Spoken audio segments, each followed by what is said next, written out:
الغناي التريكي الان فرصه لعب الكره العرضيه يراوغ. اوه ركله جزاء، ركله جزاء لفريق خليج سرت. كانت تمريره ممتازه من الغناي التريكي الذي بدا اعاده للقطه الان، اعاده للقطه.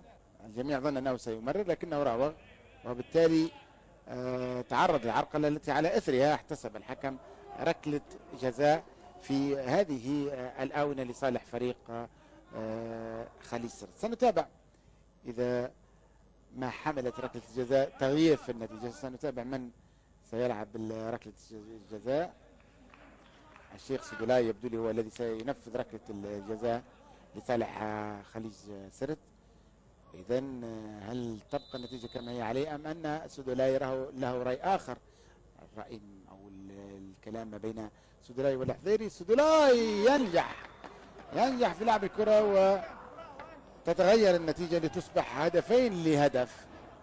الهدف سجله الشيخ سدولاي مع مطلع الشوط الثاني لتصبح النتيجه هدفين مقابل هدف. تتغير النتيجه الان. نتمنى ان تعطي زخم للمباراه، ان ترفع من نسق اداء الفريقين كي نشاهد مباراه افضل ونستمتع بمباراه فيها الفرص، فيها الاهداف، خاصه وان كلا الفريقين يضمان مجموعه من اللاعبين الشباب.